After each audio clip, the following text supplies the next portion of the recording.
Oi pessoal, professor Bruno do Departamento de Física da Universidade Federal de Juiz de Fora, e esse vídeo é uma continuação imediata do nosso primeiro sobre circuitos. Então no primeiro nós tratamos sobre o divisor de tensão, força eletromotriz, resistores, e esse agora nós damos um passo a mais colocando capacitores no jogo. Então nós vamos tratar agora sobre de circuitos RC, então resistores, capacitores.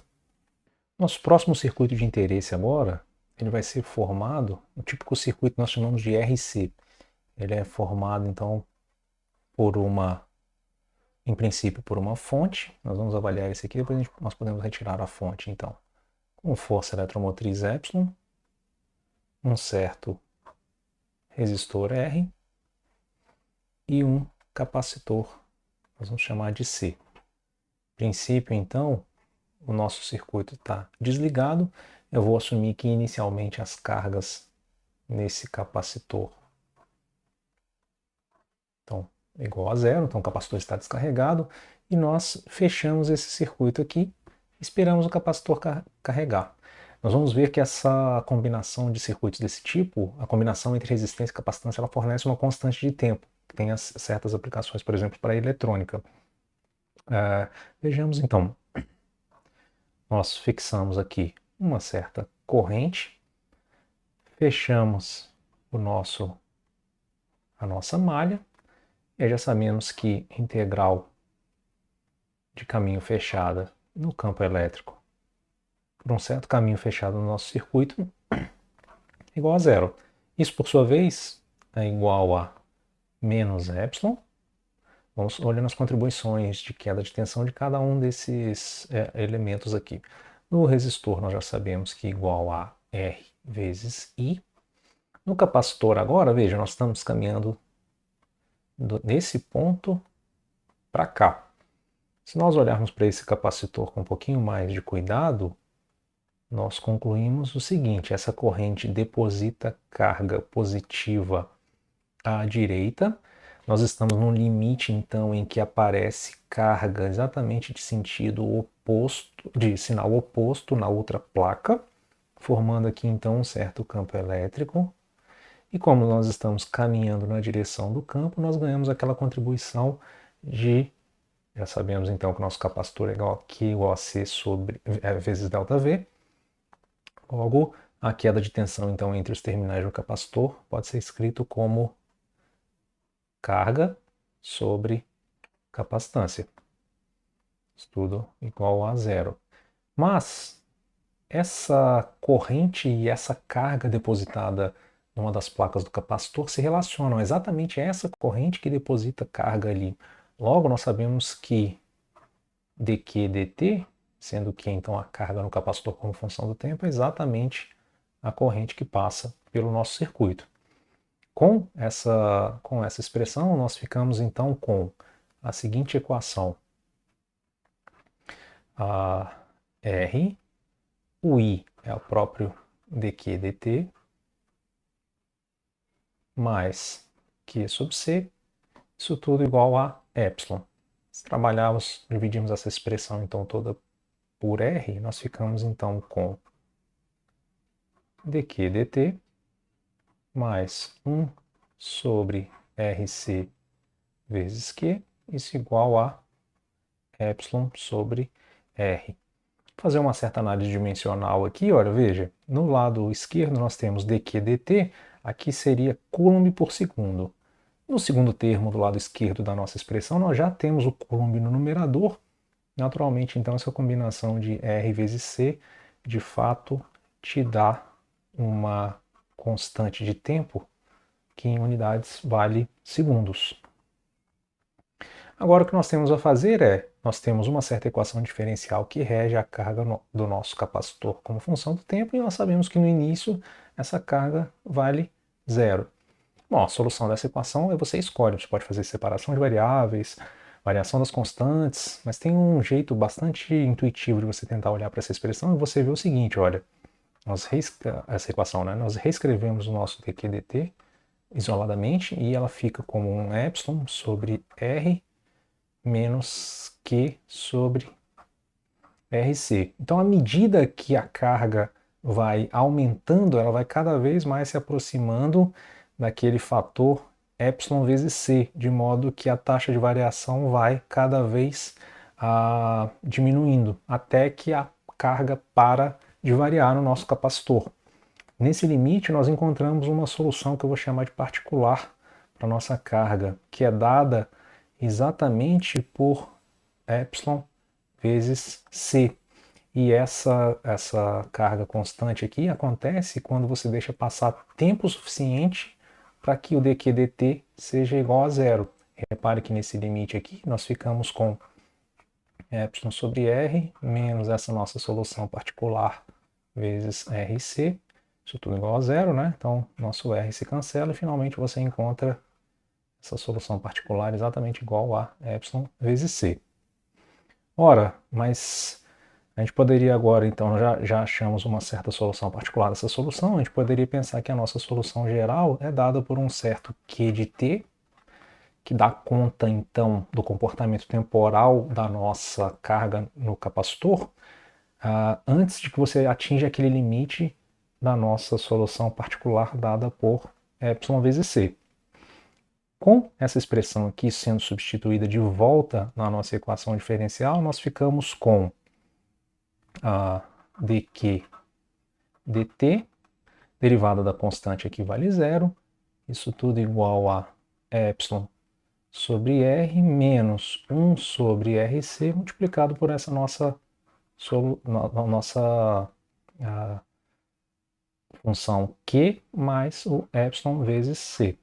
Isso, por sua vez, igual a epsilon sobre r menos q sobre rc, e o fator de k, olha, os c se cancelam, então nós ficamos com menos epsilon sobre r.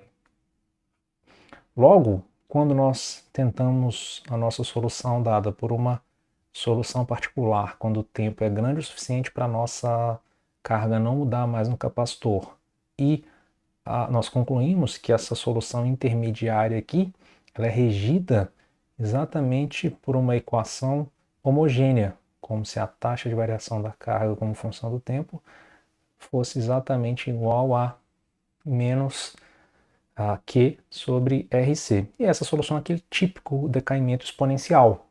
Temos também jeitos diferentes de resolver essa expressão. Nós poderíamos escrever, por exemplo, dq sobre q exatamente igual a menos 1 sobre rc vezes dt. Integrando essa expressão, nós ficamos com log de q sobre uma certa constante a igual a menos t sobre rc. E finalmente nós ficamos com q de t, tomando exponencial em ambos os membros dessa expressão, igual a essa constante vezes e elevado a menos t sobre rc. Finalmente, para achar a nossa solução geral, nós voltamos para o nosso q de t e ficamos com q de t igual a exponencial menos t sobre rc mais epsilon-c, com a condição inicial de que a carga no início do capacitor era zero. Com isso, nós finalmente encontramos zero igual a, substituindo o valor de t igual a zero aqui, nós ficamos com a mais epsilon-c, finalmente nossa constante a é igual a menos epsilon-c, e que por sua vez implica que a carga no nosso capacitor como função do tempo vale exatamente epsilon-c 1 menos e elevado a menos t sobre rc. Comportamentos desse tipo são chamados de decaimento exponencial, e o título decaimento ele vem por conta desse sinal negativo na exponencial, embora a carga aqui, com o passar do tempo, seja uma função crescente. Então não vamos confundir isso, né? Se nós dividirmos essa expressão aqui exatamente pela capacitância, nós concluímos qual é a diferença de potencial entre os terminais do nosso capacitor, né? Nós ficamos com Q de T sobre C exatamente igual a queda de potencial entre os terminais do nosso capacitor. E de fato, a gente pode concluir qual é esse comportamento olhando então para um experimento seguinte, olha, nós montamos aqui um circuito, ele tem uma fonte, um resistor e um capacitor, e nós colocamos aqui um medidor de diferença de potencial entre os terminais do nosso capacitor. Quando eu fecho então o meu circuito, o meu capacitor se carrega e eu vejo aquela função crescente representada pelo nosso decaimento exponencial determinado analiticamente. O que nós poderíamos fazer agora é desconectar então o lado esquerdo do nosso circuito e essa fica então com uma tarefa que é verificar agora o seguinte, olha, nós temos somente um capacitor carregado com um resistor e quando nós fecharmos esse circuito, nós estamos então eliminando o lado esquerdo do nosso circuito, nós só temos agora capacitor carregado e resistor. Quando nós fechamos o nosso interruptor, o nosso capacitor se descarrega também com um decaimento exponencial e a tarefa agora é verificar analiticamente qual é o comportamento da carga como função do tempo. A última análise que a gente poderia fazer aqui está ligada com a conservação de energia, então, nesse nosso circuito que foi formado por uma bateria, um resistor e um capacitor. Então vejamos, olha, nós já determinamos então qual é a carga do nosso capacitor como função do tempo. Isso vale então εc 1 menos E elevado a menos t sobre Rc. De modo que a corrente no seu circuito como função do tempo, ela vale exatamente a taxa de variação dessa corrente como função do tempo. Isso vale menos εc. Quando derivamos a exponencial com a regra da cadeia, nós ficamos com menos 1 sobre Rc, multiplicado pelo menos t sobre Rc, c aqui se cancela. Finalmente, nós encontramos então que nossa corrente vale ε sobre R vezes E elevado a menos t sobre Rc.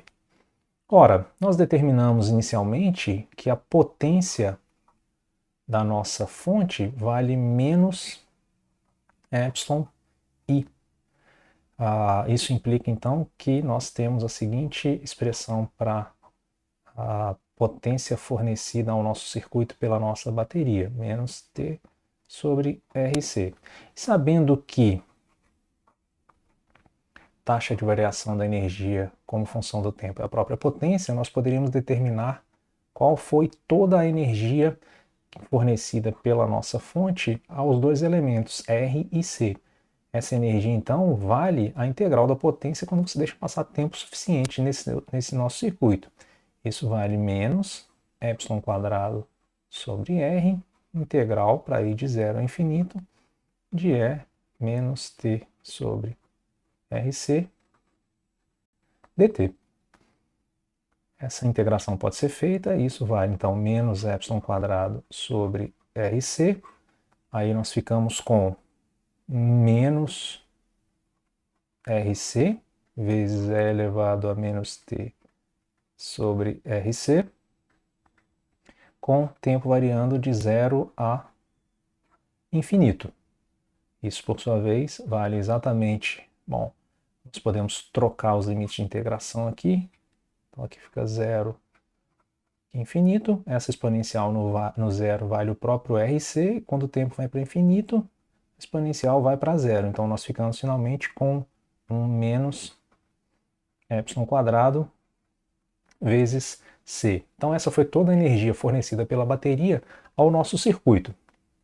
Agora vejamos qual é a potência no nosso resistor. Isso vale R vezes I ao quadrado, como tínhamos determinado inicialmente, de modo que a energia gasta no nosso capacitor, no nosso resistor, durante esse intervalo de tempo todo em que o nosso circuito está ligado, vale R, nossa corrente ao quadrado y² sobre r ao quadrado, e nós vamos integrar essa nossa expressão de 0 a infinito elevado a menos 2t sobre rc dt. Isso vale, então dá para cancelar um dos r's aqui. Nós ficamos com y² sobre r. Na integração, nós ficamos com menos rc sobre 2, é elevado a menos 2t sobre rc, com tempo variando, então, de 0 a infinito. Nós podemos, então, matar esse sinal de menos trocando os limites de integração. E, finalmente, nós ficamos com a energia consumida pelo nosso resistor, exatamente igual, então, no zero essa exponencial vale 1, nós ficamos, então, com y² c sobre 2.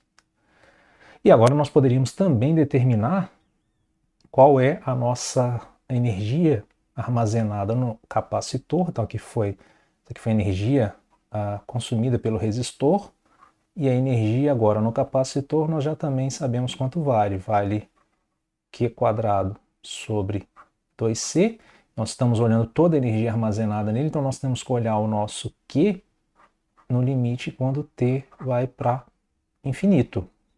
E isso vale exatamente quanto? Olha, quando o nós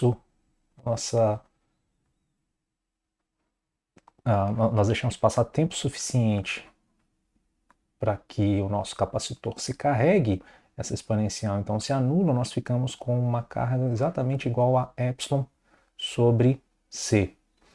Ou seja, ficamos aqui então com y² c² sobre 2c, que é exatamente igual então a y² c sobre 2. Se nós compararmos agora os valores da nossa...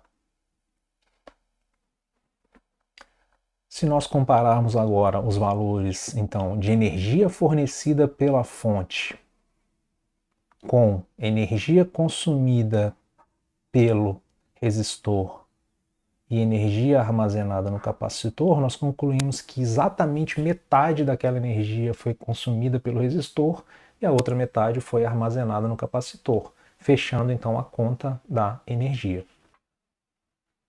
Uma última conta agora que eu poderia deixar como exercício seria tentar unir todos esses resultados, né? Suponha que você conecte, por exemplo, um divisor de tensão